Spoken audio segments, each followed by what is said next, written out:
7 मई 2025 की वो रात, जब पहलगाम में धर्म पूछकर मासूमों के सुहाग गुजारने वाले आतंकी सरहद के उस पार पाकिस्तान की ज़मीन पर अपने ठिकानों में बेखबर सो रहे थे। उन्हें ज़रा भी अंदाज़ा नहीं था कि ये रात उनकी ज़िंदगी की आखिरी रात साबित होने वाली है। रात लगभग 1:05 से 1:30 के बीच पाकिस्तान के सियालकोट, मुरीदके और बहावलपुर और पीओके के मुजफ्फराबाद, कोटली और भिंबर में मौजूद आतंकी ठिकानों पर एक साथ सटीक हमले किए गए। लश्कर-ए-तैयबा, जैश-ए-मोहम्मद और हिजबुल मुजाहिदीन के कुल 9 ठिकानों पर 24 मिसाइलें और कई बम बरसाए गए। कुछ ही पलों में आतंक के ये अड्डे धुएं और राख में बदल गए, मानो उनका नामो निशान मिटा दिया गया हो। लेकिन भारत का ये जवाब सिर्फ मिसाइलों का जवाब नहीं था। ये बदला था हर उस विधवा के आंसू का जिसके माथे का सिंदूर इन आतंकियों ने उजाड़ा था। ये बदला था उन मासूम बच्चों की खामोश चीखों का जिनसे उनके पिता छीन लिए गए। ये बदला था उन आकाओं को दिया गया संदेश जो निर्दोषों को मारकर कायरता की जीत समझते थे। जिस देश की धरती पर एक माँ से कहा गया, तुझे नहीं मारेंगे, तू जिंदा रहकर जाकर हिंदुस्तान को बताना, मोदी को बताना कि हमने तेरे पति को मार दिया। उसी देश को भारत ने जवाब दिया, 9 ठिकानों पर गिरी गर्जनाओं से। रावलपिंडी से लेकर बहावलपुर तक, मुजफ्फराबाद से लेकर मीरपुर तक आतंक के ठिकानों को राख में बदल दिया गया। ये कार्रवाई 2016 की सर्जिकल स्ट्राइक और 2019 की बालाकोट एयर स्ट्राइक से भी कहीं बड़ी थी। ये भारत का अब तक का सबसे सटीक, सबसे निर्णायक और सबसे प्रभावी जवाब था। इस ऑपरेशन का नाम था ऑपरेशन सिंदूर। तो चलिए अब लौटते हैं उस पल पर जहां से ये आग भड़की थी, पहलगाम की उस घटियों में जब आतंक ने इंसानियत को ललकारा था। अब देखिए पहलगाम हमला, शुरुआत से साजिश तक, और कैसे उस एक रात ने भारत के सबसे बड़े जवाब की कहानी लिख दी। 22 अप्रैल 2025 को जम्मू कश्मीर की पहलगाम की बैसरन वैली, जो अनंतनाग ज़िले से करीब 6 किलोमीटर दूर स्थित एक बेहद खूबसूरत टूरिस्ट स्पॉट है और जिसे लोग मिनी स्विट्ज़रलैंड कहते हैं, उस दिन सैकड़ों टूरिस्टों से भरी हुई थी। चारों तरफ बर्फ से ढकी चोटियां और देवदार के लंबे लंबे पेड़ों का घना जंगल था। लोग अपने परिवार के साथ हंसते बोलते घूम रहे थे। कोई नई नई शादी के बाद हनीमून मनाने आया था, तो कोई बच्चों के साथ जिंदगी के खुशहाल पल जी रहा था। तभी अचानक देवदार के जंगल से 5 से 6 लोग निकलकर घाटी में घुस आए। कुछ ने सेना और पुलिस जैसी वर्दी पहन रखी थी, लेकिन असल में वो बेरहम आतंकी थे जिनके हाथों में AK-47 और M4 जैसी खतरनाक राइफलें थीं। आते ही एक आतंकी शुभम नाम के युवक के सामने आकर बंदूक तानते हुए चिल्लाया, बता तू हिंदू है या मुसलमान? डर से कांपते शुभम ने धीमी आवाज में कहा, हिंदू। बस इतना सुनते ही आतंकी ने गुस्से में अंधाधुंध गोलियां चला दी और शुभम वहीं गिर पड़ा। उसकी पत्नी चीखते हुए बोली, बचाओ, मेरे पति को बचाओ। लेकिन आतंकियों ने पूरी घाटी में फैलकर हिंदुओं को निशाना बनाना शुरू कर दिया। थोड़ी दूर इंडियन नेवी के लेफ्टिनेंट विनय नरवाल अपनी नई नवेली दुल्हन हिमांशी के साथ खड़े थे, जिनकी शादी को सिर्फ 6 दिन हुए थे। एक आतंकी ने उनसे नाम और धर्म पूछा। विनय ने कहा, हिंदू, और अगले ही पल गोली चल गई। हिमांशी रोते हुए अपने पति की लाश से लिपट कर कहती रही, विनय उठो, प्लीज उठो। चारों तरफ गोलियों की गूंज से घाटी कांप रही थी। कुछ लोग पेड़ों के पीछे छिप रहे थे, तो कुछ अपने बच्चों को लेकर भागने की कोशिश कर रहे थे। अमेरिका में काम करने वाले कोलकाता के बिटान अधिकारी अपनी पत्नी सोहिनी और 3 साल के बेटे का हाथ पकड़कर भागे, तो आतंकियों ने उन्हें घेर लिया और ये जानकर कि बिटान हिंदू है, उसकी पत्नी और बेटे के सामने ही उसे गोलियों से भून दिया। तभी एक खून से सना आतंकी लोगों के सामने आकर चिल्लाया, सारे हिंदू एक तरफ हो जाओ, मुसलमान एक तरफ। लोग डर से सन्न रह गए और फिर आतंकियों ने एक एक करके पूछा, क्या तुम हिंदू हो? जिसने भी हाँ कहा उसे गोली मार दी गई। कुछ लोगों से कलमा पढ़ने को कहा गया और जो नहीं पढ़ पाए उन्हें भी मार दिया गया। पल्लवी के पति मंजूनाथ को भी धर्म पूछकर गोली मार दी गई। तो पल्लवी रोते हुए बोली, मुझे भी मार दो, मैं अब जीकर क्या करूंगी? इस पर एक आतंकी हंसते हुए बोला, जा, तुझे नहीं मारते, मोदी को जाकर बता देना। करीब 20 लोग मारे जा चुके थे। इसके बाद आतंकियों ने मर्दों को लाइन में खड़ा कर उनका खतना चेक किया और जिनका खतना नहीं था उन्हें गोली मार दी गई। घाटी में सिर्फ बच्चों के रोने की आवाजें, महिलाओं की चीखें और लाशों पर बहता खून रह गया। इसी बीच घोड़ा चलाने वाला आदिल हुसैन एक हिंदू टूरिस्ट को लेकर आ रहा था।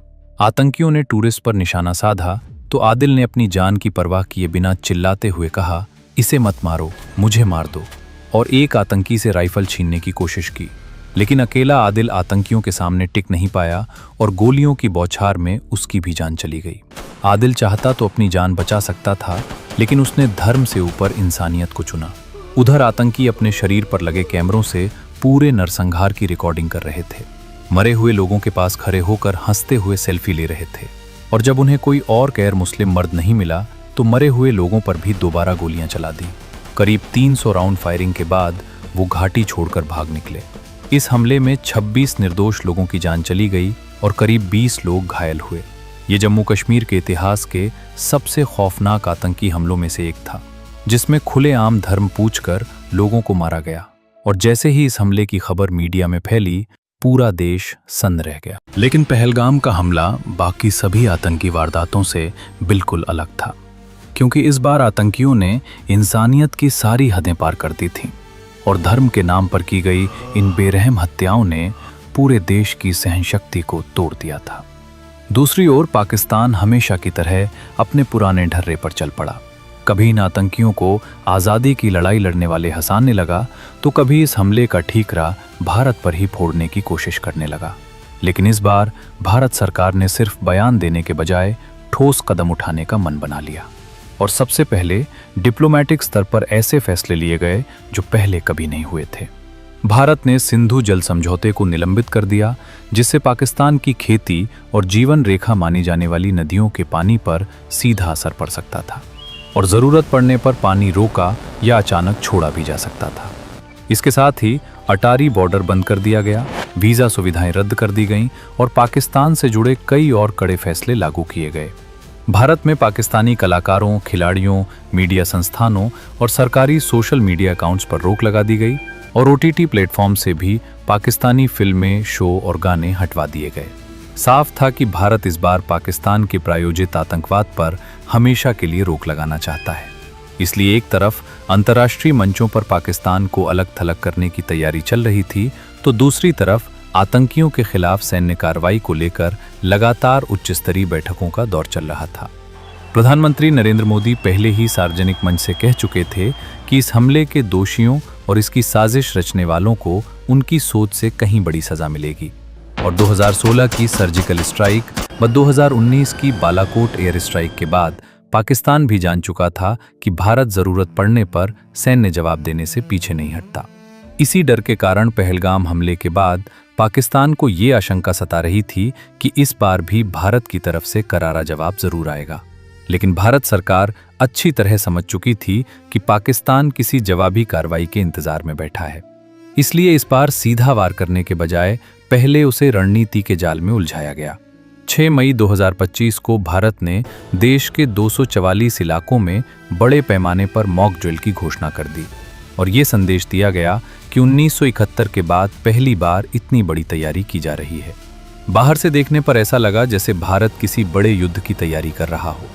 पाकिस्तान ने इस घोषणा को ही असली तैयारी मान लिया और उसकी सेना हाई अलर्ट पर चली गई। खुफिया एजेंसियां भारत के अगले कदम को भांपने में जुट गईं। हर पोस्ट पर चौकसी बढ़ा दी गई। पाकिस्तान यही समझता रहा कि भारत खुली जंग की ओर बढ़ रहा है। लेकिन इसी शोर और भ्रम के बीच भारत ने चुपचाप ऑपरेशन सिंदूर की आखिरी तैयारी पूरी कर ली।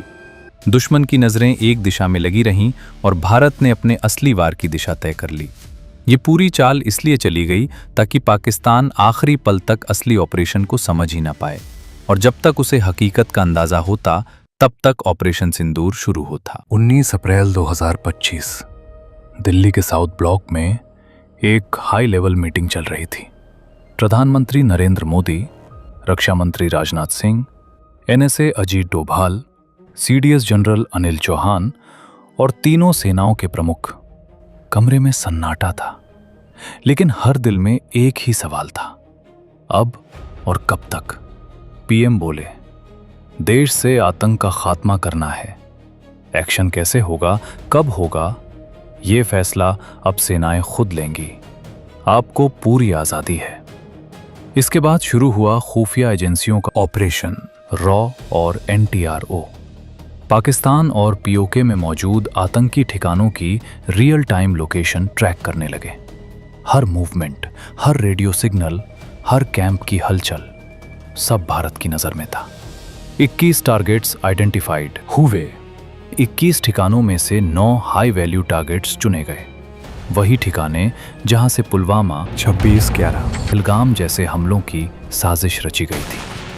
पहलगाम में जिन महिलाओं का सिंदूर उजरा था, उनकी सूनी मांग भारत को सोने नहीं दे रही थी। इसीलिए इस मिशन का नाम रखा गया ऑपरेशन सिंदूर। ये सिर्फ एक मिलिट्री ऑपरेशन नहीं था, ये हर उस बहन के आंसुओं का बदला था जिसके सामने उसका सुहाग छीना गया था। 6 और 7 मई की रात आसमान शांत था, लेकिन तूफान उठने वाला था।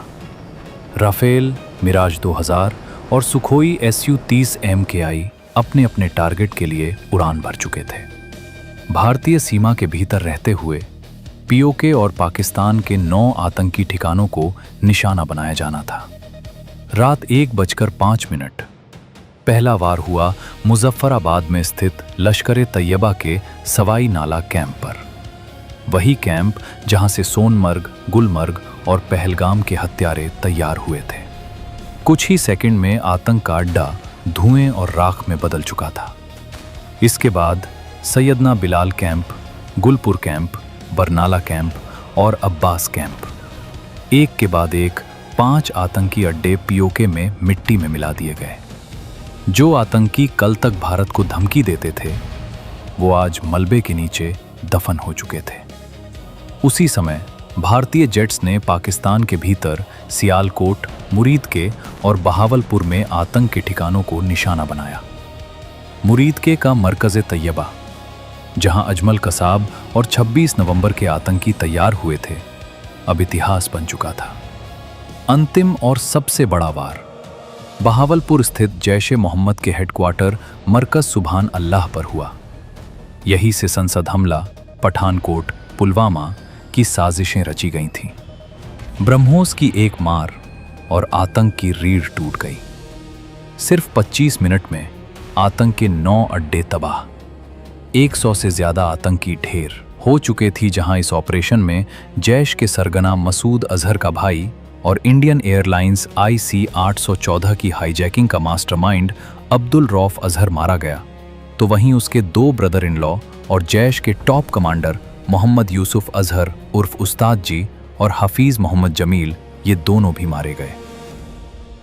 इसके अलावा लश्कर के भी 2 बड़े कमांडर खालिद और मुदस्सर खादियान खास भी ढेर हो गए। इस ऑपरेशन सिंदूर से जैश के सरगना मसूद अजहर का इतना बुरा हाल था कि जब इस हमले में उसके 10 रिश्तेदार और 4 करीबी मारे गए, तो उसे इतनी चोट पहुंची कि उसे ये कहना पड़ा कि काश इस हमले में मैं भी इन लोगों के साथ मारा जाता। ऑपरेशन के कुछ घंटों बाद भारत ने दुनिया को संदेश दिया। एक मुस्लिम महिला अफसर और एक हिंदू महिला अफसर एक साथ खड़ी थी मंच पर। यह सिर्फ प्रेस कॉन्फ्रेंस नहीं थी, ये पाकिस्तान की कट्टर सोच के मुंह पर एक करारा तमाचा था। 12 मई की रात प्रधानमंत्री नरेंद्र मोदी देश को संबोधित करते हैं। हमारी बहनों का सिंदूर उजाड़ा गया था, इसलिए हमने आतंक के हेडक्वार्टर उजाड़ दिए। टेरर और टॉक साथ नहीं चल सकते, पानी और खून एक साथ नहीं बह सकते। अगर पाकिस्तान से बात होगी तो वो सिर्फ आतंकवाद और POK पर होगी। प्रधानमंत्री की ये स्पीच और भारतीय सेनाओं का ऑपरेशन सिंदूर इस बात का ऐलान है कि अब भारत ने पाकिस्तान स्पॉन्सर्ड टेररिज्म के खिलाफ एक नई रेखा खींच दी है। अब देखने वाली बात यह होगी कि पाकिस्तान उस रेखा को समझता है या नहीं। अगर उसकी सरकार और सेना ने अब भी आतंकवाद को पालना पसना जारी रखा, तो वो दिन दूर नहीं जब यही आतंकवाद पाकिस्तान को ही खत्म कर देगा।